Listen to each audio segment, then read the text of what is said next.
Blessings to you. Welcome to Artist Impact. I'm your host, Jere B. This show is all about great music of every genre. We highlight, feature, and critique singers, bands, musicians, poets, rappers from our local region and from all over the world. Now, most you may have never heard of before, but we bring them right to your door to encourage them and to see how we can impact their career. Now, helping me to do this is our Impact Panel, or as I like to call them, my panel of love. These are all entertainment professionals, and what they're going to do is review and critique the two wonderful artists we have and are presenting in this episode, and see if in some way or somehow they can make an impact on their career. Maybe not. We'll find out. But let's introduce our panel. First up is the wonderful pocket trumpeter and recording artist, Ginetta. What's going on, dear heart? Hey, Jerry, thank you for having me. So happy to be here. And in some small way, may I positively impact these wonderful musicians, since music is very important, even more so now than ever. Absolutely. And my friend H. Wade, you've been everywhere, man. I'm so grateful you're here tonight. What's going on, brother? Greetings and salutations, my good brother and others. Jere B, thank you for having me. I'm looking forward, man, to having some fun. Do what we do. Thank you again. An entertainment attorney from right down the street in Cincinnati, Ohio, and a musician, sound engineer in his own right, Attorney John Sheil. What's going on tonight, brother?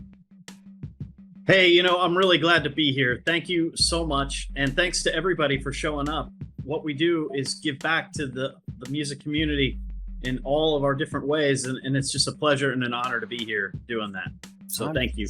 So grateful you all are here. And Ginetta, I mean, you keep it real in New York City. And every time I see you, you seem to add one or two more bracelets on. You're rocking the trumpet and rocking the percussion at the same time, right? That's right. Yep. And this was born because in New York, they started cutting down musicians. So they had to throw the drummer under the bus. I know that doesn't work for you. That doesn't work for me, right? No, man, we need drummers. Well, let me ask you this question. You've been all over the world. I love your live shows. What do you think is the most important lesson you've learned as a performer these many years? Well, one of the most important lessons I learned was when I was about 30 years ago, and I had the honor of meeting Mr. Frank Sinatra, and he was so gracious and wonderful to both me and then even the woman holding, the bathroom attendant. Even though his wife was waiting, his chauffeur, I said to myself, that is the measure of a star, treating each and every person as a wonderful and valuable human being. And I've taken that lesson and run with it. Each and every person I meet is a fan or a potential fan, and they are the ones who keep us in business. And so treating each and every person with a wonderful honor really is a good lesson that I learned from one of the greatest stars in the world. Well, I've definitely seen you in action, and I agree with you. That's something you practice what you preach. And I mean that wholeheartedly. Now, H. Wade and I go way back. He's played with Fred Wesley, Pee Wee, Ellis, Maceo Parker. He has wonderful bands, and he is the director of bands at Benedict College. Not to mention Sound Doctrine. This is trumpeter extraordinaire, H. Wade Johnson. Man, let me ask you this question if you don't mind. I mean, you have your master's degree in jazz education. What is the very first thing you tell your students when they walk in your classroom? All of my students, Jere, the lessons that they are learning from me is this: to be early is to be on time. To be on time is to be late. To be late is unacceptable. Those three things that I teach them all the time. And then the last thing I say, if everybody in this band was just like me, then what kind of band would we have and this band be? And let me tell you, they're taking in stride. Over 200 and something odd kids all the time. From the different areas, international kids, kids from everywhere, man. But they love it, we love it, and I live that myself. Music is a message that brings universal love to one and all. So I live by it. I know you practice that as well, man. I've seen you in action. You have a wonderful show, wonderful music, and I'm grateful to know you, brother. And I'm grateful to know John Sheil, entertainment attorney, and again, he is a musician. He is an audio engineer. He's doing it all over the place. All of these hats that you wear, man, which hat fits you the best? Well, I like maximizing my skills and talents in the service of my community, and the musician community is my community. So I went to law school to help artists and musicians, but I like to tour manage. I like to run front of house. I just like to be a part of the show. I like to make it happen. So anything I can do to help you, that's what I'm here for. I tell you what, now let me ask you this question very quickly. Why, and it seems like a crazy question, but why do artists in this day and age need legal advice? Can you give that to me in 15 seconds or less? Well, it's a complicated world out there, but I will tell you that many artists focus their time on their talent and not on the business side of things. And so, you've got right brain, left brain people. It takes people like me and in my profession to help make the business end of it go, because we want to end starving artists. We want to have people make a career out of this. We don't want today's Michelangelo working at McDonald's. We want them producing and creating great art. And that's why you're part of the Entre Musician, yes or no? Yeah. Oh, yeah. That's right. That's Absolutely. exactly right. Well, we have two wonderful artists tonight. I got to tell you, this gentleman is coming to us from Chicago, Illinois. He is a worship pastor, praise and worship leader, Grant Allison the fourth. How are you doing, my friend? I am doing fantastic. Thank you so much for the opportunity and having me on the show on this evening. Absolutely. And from what I could tell, you've just celebrated a birthday, right? Just celebrated a birthday, man. Feel like I'm getting old. But I thank God, that I was able to open my eyes and see another day and celebrate. So absolutely, all glory to God. Absolutely. Now you've sent us a wonderful praise and worship song, and I want to introduce it. But what is the name of the song, and why did you write it? The name of this song is titled "The Hills," and this was actually during the beginning stages of the pandemic. And me being a believer. So I was reading the scripture, Psalms 23, and this song came alive to me. So this is The Hills. Excellent. Well, we're going to play it right now, my friend. Let's check it out. This is Grant Allison and his worship team with The Hills. When the pressures of this world mount up against me, faith it is weakened, which way do we turn? We just look to the hills, from which comes our help. Our help comes from you, who will see us through. We just look to the hills, from which comes our help. Comes from you, who will see us through. When war and famine starts to hit this land, we will fear no evil. Our God is with us.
Now that worship ballad was called The Hills by Grant Allison. I thought it was hot, but I got to hear from Ginetta. What did you think? I thought it was a great tune. The band was smoking, man. That guitar solo was really swinging, and everybody was right on point. I love the tune, and I enjoyed it very much. Wow. So H. Wade, what's your thoughts on it? Grant, phenomenal. Look to the hills from which cometh my help. You made me understand that scripture. Thank you. Wow. Excellent. Okay, Attorney Sheil, jump on in there. What's your first impressions? My first impression was that he had a target, that he was writing for a target audience. But I think if you take it out of the worship context, it becomes a harder sell for the greater community. That was my chief concern. Sure. Well, let's dig in. Ginetta, get your shovel and dig into the song. Okay, well, I love the tune, although I often tell artists, people listen with their eyes. I found everyone not dressed alike. I prefer to have all my band in black suits, and I thought that might have lent a little more professional quality to the video, regardless of it being a live video. So I think that uniformity of visual, what folks are wearing. I didn't like that, hat and some other stuff, and things were clashing. Number two, I love the fact that you kept speaking about Never Fails, and I thought maybe that might be a more apropos title. And since a lot of the folks listening might not be of a worship mentality, that might make a little more sense, because it's almost like that is your chorus and hook. Never fails. And also no fidgeting in the front, Grant. Your voice is beautiful. You need to project some more confidence and own that stage, because your voice is carrying you through. And so now your confidence has to match the beauty of your voice. Excellent. That was great. So H. Wade, when you jump in, what do you find, bro? Yes, Brother Grant, like I said, I use the term phenomenal because I play a lot of worship music myself. Two things, and I understand that the churches now do more of a contemporary dress-like thing. So with what Ginetta said, I kind of agree with that. But even with that being said, as you all continue to progress in your worship, sometimes we don't have any control over how the Spirit moves, but always keep in mind that the service has to move on, service has to go through whatever. But I love the tune, and as I said, I love the reference, the scriptural reference from where you dealt with the hills. Keep doing what you're doing, man. We appreciate you. Excellent. So Attorney Sheil, how do you feel? See how that rhymed? Well done, Jerry. Well done. So first of all, let me just say something positive about it. I think that the band did a great job of connecting to the audience. I think the congregation was really into it. I think everybody felt the song. But my concern was that if you write a song that's targeted at a very specific scripture passage for a very specific Sunday, you may be overlooking the fact that many other songs outside of the worship context can be used in a worship context because they are so universal. So I feel like if you aim your target at such a specific thing, then it becomes much less universal. The lyrics I felt were a little repetitive, and I thought, although you want a repetitive hook, you want a repetitive chorus, I think Ginetta was right in that you might have picked the wrong part of it for the title. And I also think that if you listen to some of the songs that really work both in and out of a worship context, there's a Foo Fighters song that works great. I've worked with worship bands who use popular music in their worship, and I always find that the ones that do both in both contexts are commercially successful as well. And ultimately, that's the way I look at every song. Can this stand on its own as a piece of music that would last the test of time? And I thought that it needed to be a little more universal and a little less pointed at that one Sunday in time. That was my concern. Interesting. But again, the band did great. Interesting thoughts. I like what I heard from all of them, but what about you, Grant? What do you feel? Any pushback or any questions you have? I don't think I have any pushback. Thank you for all the comments and everything. But I will say one thing that as it relates to the word, to to the song, the words, the lyrics. Started off when the pressures of this world mount up against me. So I was thinking, that those lines is transferable to any, situation, whether you're a Christian or a non-Christian.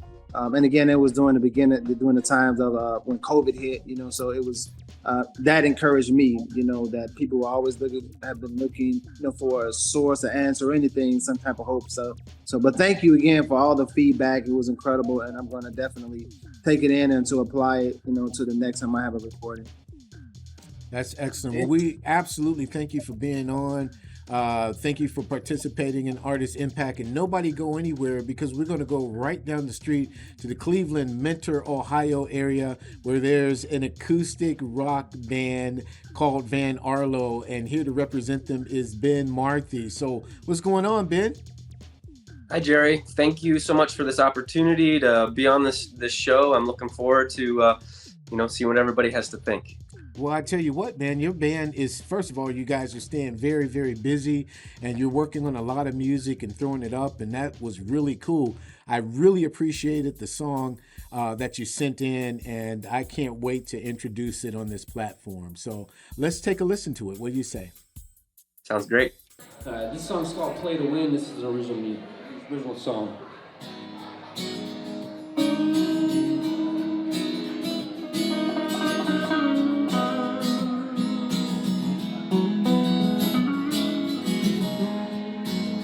Can't do this anymore. I'm sick of it in my head. All the little ways we're keeping score. Every word said. So why do you have to feel down about ugly for so long? And now that you got me figured out, pour salt in your open sore. Now what's the score? Don't wanna feel this no more. Show me how to live again. Break me down and build again. Always thought you were a friend. We'll think again. You pay to win. You pay to win.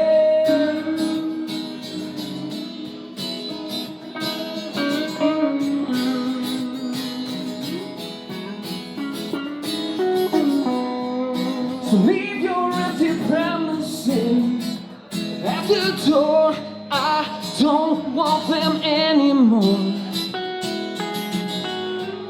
Before you go and retaliate by throwing stones that you can take back, all walls start to crumble. Does anyone ever win?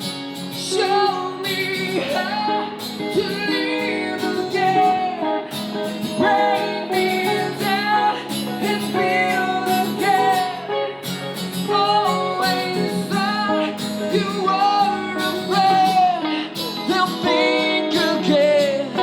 You play to win. You play to win.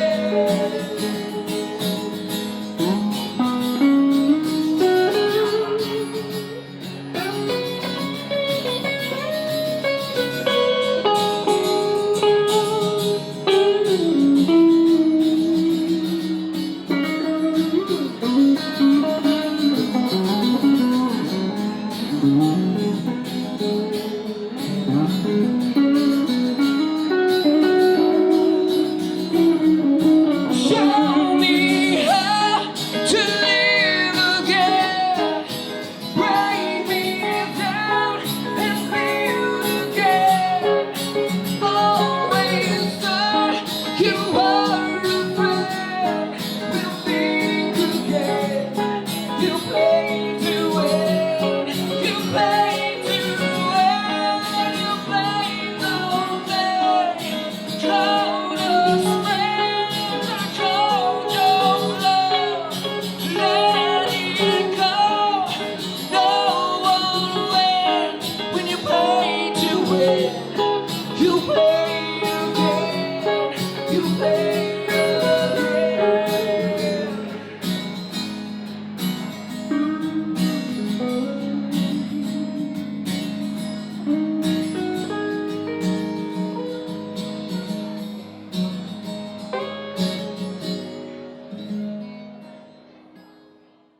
And that was a fantastic performance from Medina, as I've been corrected, from Ben.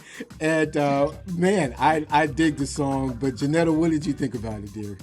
I love Play to Win. I love the title. I think it's kind of catchy and beautiful. I just love his voice as well. But again, you need to enunciate just a little clearer so folks can hear your beautiful thoughts and sentiments. Excellent. H. Wade, what do you think, bro? Look here, Ben. Play to Win. Man, look, and your way you performed it at, I really enjoyed it. There are some other things I'll talk about a little later on, but I got real hungry, man, after listening to you from the venue. So very good song, man. Very good song. Yes, sir. And Attorney John Sheil, what do you think? Your first impressions?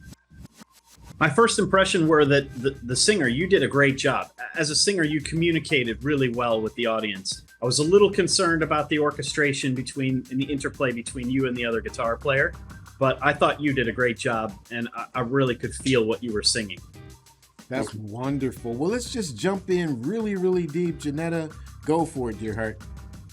Well, Van Arlo, I love your voice. I think it's really like John said, it's true and honest, and that's a beautiful thing. But sometimes when you're sliding in, often when we feel a song and we're inspired to really kind of emote, as it were, we might lose our thoughts as far as pitch goes. So just be a little more cognizant of that. You have a beautiful, strong voice, and I just love the fact that, yeah, as Mr. Sheil say, you can feel you. And that is the whole trick and gift of a true artist. People feel you, and they know when you are authentic. You know what I mean? And that is how you connect with people's souls. So I really feel you have that right there, man. Thank you very much. That is fantastic. I don't know. H. Wade, 2 trumpeters back to back. What's up, man? Yeah. Ben, the song is great. If I had anything to say to help you, I think the song may have been in a key that was pretty high for your voice, because I noticed going in your upper register some of the things you were doing, and I don't know if it was due to fatigue or how long you guys were playing with the tune.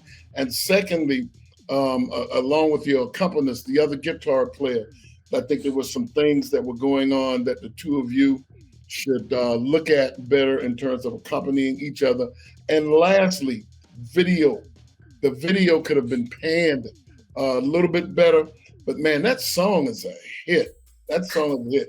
Beautiful writing. Continue doing what you do. Thank you very much. You're so very welcome. That is fantastic. Well, I won't try to rhyme this time, John, so just go for it, brother. So if I could, first of all, I think that your voice has some really great qualities. I think that in some moments, I felt like you were connecting much in the way Bono does. I felt like there were some similarities to the song One, and I felt like there's a real emotive song. I thought you did a great job with that. I thought the orchestration between the 2 guitars needed some work. It felt like a live setting where it was kind of off the cuff, and I felt like the lead guitar player could have timed his lines to coincide with your rhythm and the rhythm of your voice just a little bit better. And I think that probably comes with a little more rehearsal and a little less improvisation. And perhaps just to touch on what H. Wade said, you know, if you really had planned it like a music video shoot, it would have been a little bit more like a recording session rather than a live thing. And I got that sense that it was a live recording. So I don't want to be too critical, but I think if you were to take that to the studio, you'd really want to hone in on where each guitar is landing and where those vocal lines are coinciding with the lead lines and that kind of thing, and really kind of make it mesh. But otherwise, I thought it was a great song. I think the writing was good. Vocals were really good. And that was what connected with me the most. Thank you. Wow, that's some heavy duty assessment. Ben, you have any pushback? You have any questions or comments? I got no pushback. I'm just excited that I got some, real honest feedback. I appreciate all of your opinions. Like I said, we did that video. It was one single live take at the end of a 3-hour set. So I agree with Wade's opinion. I may have been a little tired by the end of the night, but and every time we play, even from that was filmed back in March. So we've gotten better every time since. So I appreciate everybody's feedback. Thank you. We definitely appreciate you. And so, panel, don't go anywhere. We're going to bring Grant back up, and got to ask you, man, you know, with the praise and worship music that you're writing, what's next for you in your career, bro? Well, I over the next couple of weeks, I have a couple of conferences that I'm scheduled to minister at, and I plan on releasing some new original music before the year out. Hopefully, you know, by the end of July, early August. So that's what I have coming up next. Oh, that's excellent. Well, thank you again for your participation and your contribution. Great music. Keep it moving. Ben, I know with Cleveland Rocks, man, you got to be rocking somewhere down the street. What's next? Yeah, for sure. We got a lot of things going on. Mainly, we're in August 6th. We're playing as a full band. We're gonna be playing as a part of Cleveland Beer Week for an event that they're having there. And then September 3rd, we're gonna be playing at the House of Blues. So I'm real excited for both of those shows coming up. Oh, that is absolutely excellent. And I know that Ginetta's always kicking it somewhere. It's going to be a hot summer. What's next for you, dear? Well, hopefully we have another trip as a jazz ambassador coming up, since we recently returned from Uzbekistan, promoting what I call America's greatest export, our indigenous music, jazz. Yeah. And I do a lot of local gigs, both in Florida and here in New York City. So I'm always busy and traveling and promoting what I call my musical ministry, which is promoting jazz. So fingers crossed, it will continue to be so. That's fantastic. Absolutely excellent. Thank you so much for being here. H. Wade, my friend, I know your schedule is jam-packed. What's next, bro? Well, what's next? We're preparing the Benedict College Marching Tiger Band of Distinction, BKA, the BCBOD. I'm taking 250 kids to New York. Ginetta, you better be there to see us. Oh, boy, it's going to be a hoot nanny. State of South Carolina. Macy's, this year's Macy's Thanksgiving Day Parade. Also, I'm still gigging with various groups myself to get ready for football season. Yeah. But this is what we do. Yes. Thank you. That's what's up. Well, thank you, my friend. I appreciate you being here. And Attorney Sheil, check it out. I know you're going to be everywhere because I see you on Facebook. So what's absolutely next for you, brother? So absolutely next, I'm tour managing in front of house for Freak Bass. We'll be in Louisville for a July 4th celebration. But my goodness, my calendar is booked up with front of house gigs and tour management gigs. And I've got a lot on my desk as far as copyrights, contracts, and trademarks and all the legal stuff. So I'm just here to help, and I'm doing everything I can all over the world for music. That's excellent. Well, I appreciate each and every one of you. Grant, Ben, Ginetta, H. Wade, John, Sheil, you're all excellent. I wish you absolutely nothing but the best. Thank you so much for being here. That's going to do it for this go round on Artist Impact. Thanks again to our Impact panel, and obviously thank you to our artists. Now, here's what I want you to do. I want you to make sure that you support their artistry by going to a show, buying their merch, hitting up their website, and if you yourself are an artist and you have a music video, submit it to artistimpact.armstrong@gmail.com, and let's see how we can impact your music career. I'm your host, Jere B. Thank you for joining us, and we'll see you next time. God bless.